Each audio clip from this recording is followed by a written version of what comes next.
When taking an order, there are several standards that we want to follow. We want to ask ladies first. We want to repeat the order back to the guest. We want to make sure and write the order down. Let's now go into more detail about each of the service standards for taking an order. We want to ask ladies first for their order. Try and make eye contact with the guest that you are talking to so everyone else at the table knows who's going to be ordering first. If that person isn't ready, simply move on to the next female. If it's a table of all gentlemen, you can go and order from oldest to youngest if you can tell. If you can't tell the age of the guest, just take the order around the table. Again, making eye contact with the guest that you're taking the order from at the time. In addition to taking ladies' orders first and going from oldest to youngest, we also want to repeat the order back to each guest. This gives us the opportunity to confirm what the guest has ordered. For example, when a guest orders a Diet Coke and we only hear Coke, we repeat it back to the guest. Ma'am, you would like a Coke? And then she has an opportunity to correct us and say, no, I wanted a Diet Coke. Yes, ma'am, a Diet Coke. You want to repeat the order back to each guest in their turn. So we've said that we want to take ladies' orders first, order oldest to youngest, and repeat back the order. In addition, we also want to write the order down. Most servers are provided with some type of waiter pad or check presenter with pieces of paper inside. These allow servers to write the order down and keep the table organized using seat numbers and table numbers. As a quick review, table numbers are given to each table in the restaurant so that anybody can run food for a server. For example, if I take this table's order, but I'm talking to another table when their food is ready, another server in the restaurant can run the food because everyone knows that this is table number 22. As a review of seat numbers, each table has been assigned a position point. For this table, the position point is here facing the kitchen. The first seat to my left is seat 1, and then we go clockwise around the table to seat 2, 3, and 4. For this restaurant, the position point, for the most part, is when you are facing the kitchen. There are a few exceptions to this rule, and every restaurant will be different, but every restaurant should have a system in place so that everyone in the restaurant knows what table numbers are what and what seat number is 1, therefore allowing you to know the following seat numbers.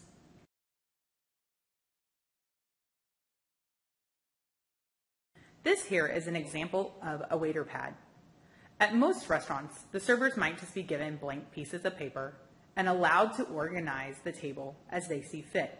Here in Barron's, most of our servers have limited or no server experience, so we provide specialized waiter pads to help with the ordering process and to improve efficiency. As you can see, this is organized by table number at the top. We encourage the servers to write down the table numbers before approaching the table itself. We also want them to write down the number of guests and then write the seat numbers that the guests are actually occupying. For example, if at a table for 4 you only have 3 guests and they're sitting in seats 1, 2, and 4, you would want to write seat 1 next to this seat number, seat 2 here, and then seat 4. For each seat, it's also organized by course. There's places to write down the guest's drink, appetizer, entree, choice of side when applicable, dessert, and coffee or tea. As you can see, some options are already listed for you. This provides an opportunity to be reminded when you need to ask a guest if they would like a side, accoutrements to go with their coffee or tea, or what appetizer they would like to choose. It provides a quick resource so that you can give the guests their options. It also improves efficiency by allowing you to circle the item rather than having to write it out.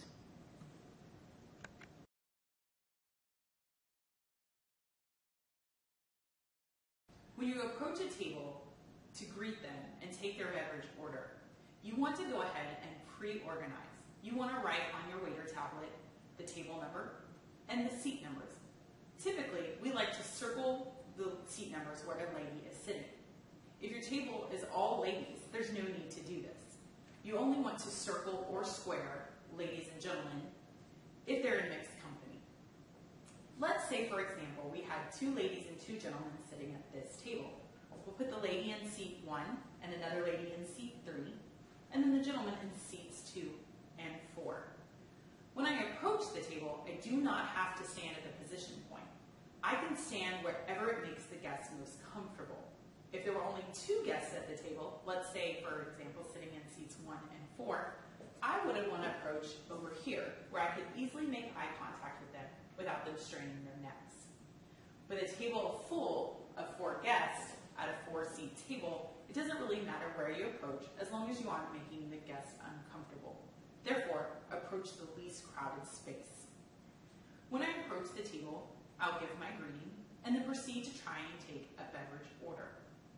Following all those rules that we talked about first, I might start with seat 1 or 3. It doesn't matter as long as I write seat 1's order in the spot marked seat 1 on my waiter pad, and then seat 3's order in the 3rd spot on my waiter pad. After I retrieve those orders and repeated them back to the guest, I'll then proceed to get the orders from the gentlemen in seats 2 and 4, repeating it back to them as well. If I can tell an age difference, I will try to start with the older gentleman, moving to the younger gentleman.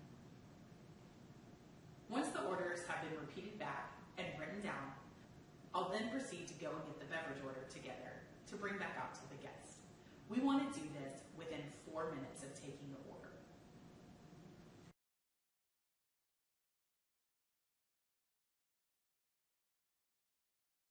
Now that we've reviewed the standards for taking an order, let's talk about some of the specifics that might occur when taking a beverage order. When a guest orders water or tea, you want to ask them if they would prefer a lemon wedge with that. Several guests like it, so it's inefficient to bring out their water or tea without the lemon and have to go back to get it. Other guests prefer not to have a lemon wedge or might even have an allergy. So rather than bringing it out, ask first and then bring it with the guest if the guest has requested it. If the guest requests several lemons, definitely bring them 3 or 4, but don't go overboard. Think about how this might affect your food cost. Yes, it's only a lemon wedge, but over time it can add up and affect your food cost tremendously. Other questions we want to ask when taking a beverage order. If the guest orders coffee or hot tea, we need to ask them if they would like cream with their coffee or cream, honey, or lemon with their hot tea.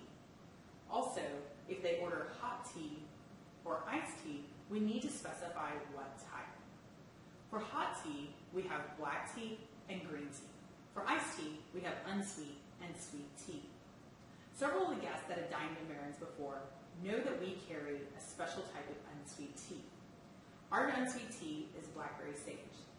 There is essence of blackberry and sage brewed into the tea with no additional sweeteners added. This is used for our unsweet tea. For our sweet tea, we brew plain tea and then add simple syrup.